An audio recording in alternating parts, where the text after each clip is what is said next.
Hürmetli vatandaş, bugünkü leksiyalarımıza başlayınız. Bugün 2019 yıl 2. ayga 15. Günümüzgü cuma günü, haftaki cuma. Vaziyetki agişip biz pat çıkıp durmasak bolmaydığandek durdu. Şolaşkı bugün yana kayındırla leksiyatının kayındırla leksiya sözleşti. Layık taptır vatandaşlara haber yok. Deyip çıktım. Ve tüvendeki mevzular bu iki. Bugün yana kısaca vaziyet doğrusu ise hazır. Beijing'de ötküzülüyorken Amerika Koçmuş Ştatları'nın Cumhuriyet Halk Cumhuriyeti oturuş soğudu sohbeti. Bugün Cuma günü, tünü gün Beijing'de Cuma, bugün bizde Cuma. Cuma günü ahırlaştı. Neticelerini kolga keltirdik dedi. Lekin kelişim imzalamadı. Şu an bakatım sohbet vekili, ya sohbet vekilleri and Washington'da cem bulup kiler etti sohbetlerini devamlaştırmak oldu. Yani bakatım bu sohbette Beijing'de Amerika vekiller, sohbet vekiller ümiki merkezli kaldı ortaya koygan mesele kurulma karakterli Cumhuriyet'de islahat elip veriş Cumhuriyet'de kurulma karakterli islahat elip veriş meselesi. Bazı bugün şunun münasebet tilekiyede sözlerimiz hürmetlik vatandaş. Birinci mavzu. Şincan meselesini ciddileştirirken, yani müstemlike Uygurustan meselesini ciddileştirirken, Türkiye, Cungo devlet ziddiyetleri de Yaponiya matbuatları Cungo'nun kem oyluğallarını başkıldı. Mavzulu haber 2. ayının 14. günü Twitter bir ilan kılındı. Haber bundan başlandı. Yaponiya matbuatları bundan görsetti. Cungo bilen Türkiye Karaganda Şincan meselesi bu iyice. Yani müstemlik Uygurustan meselesi bu iyice. Ziddiyetle keskinleşip gitti. Lekin iki devletlerin öz aldığı endişleri ve oyluğalları var idi. Vaziyet tutup algılı bulmaydığın dercige yetip kelmedi taklip. Taratkola 2. ayının 14. günü bundak görsetti. Türkiye insaniyetçi kılınğan hakaretini sebep kılıp Cumhur'un Şincan rayonundaki hayta terbiyle siyasetini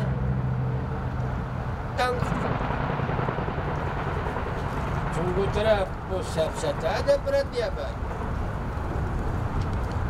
2. ayın 19. günü Türkiye Taşkı İşler Ministerliği'nin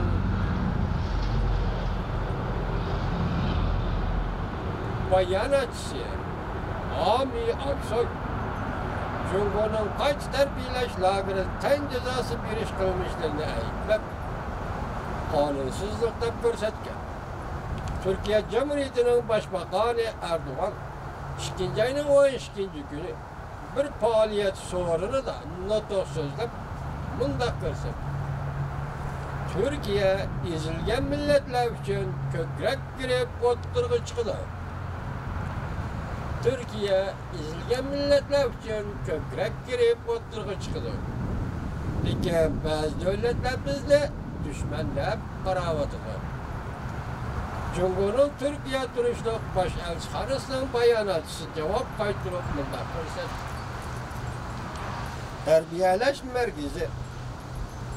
Terbiyeleş merkezi koruş nişanı zoruvallağa ve esabileşkenliğe karıştırış, kanun ügütüş ve til ügütüştür.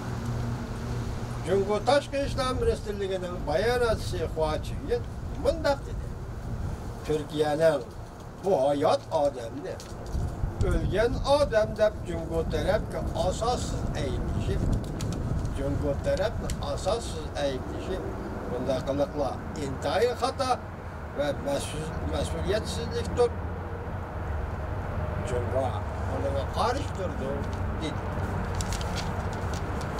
Japonya Tauriş'inin 2019 yılı 2. ayının 14. günü obzor ilan kılıp bunda görsetti.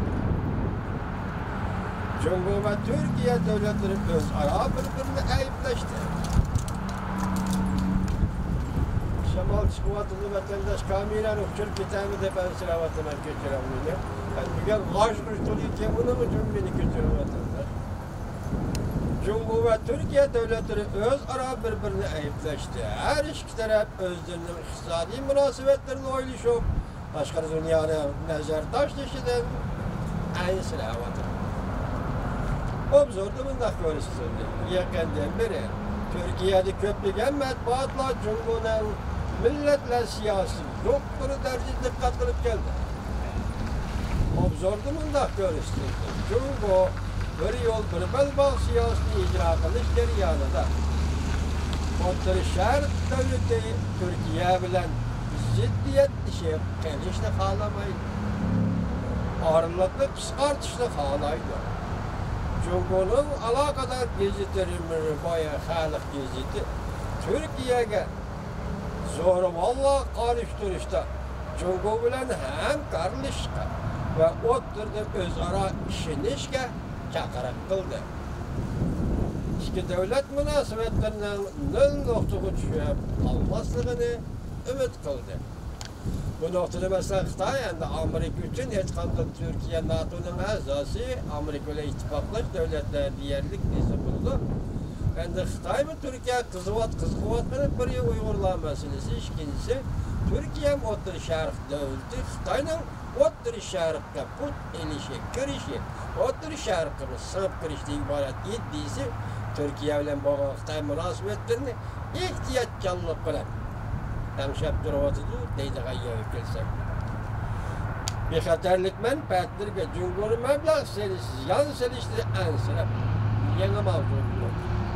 Bexatarlik manfaatlarga Cumhuriyet mablag'ining ziyon selishidan ansirab Yevropa parlamenti chet el mablag'ini tekshirish qonun loyihasi ma'qul. Mavzuli xabar 2 ayning 14-kuni Amerika ovozining Xitoy programmasi e'lon qildi. Cumhuriyet Yevropaga hadab mablag'i selayotgan bir paytda Yevropa parlamenti 2 ayning 14-kuni haftaning 4-kuni chet el mablag'ini bexatarlik bo'yicha tekshirish qonun loyihasi ma'qul.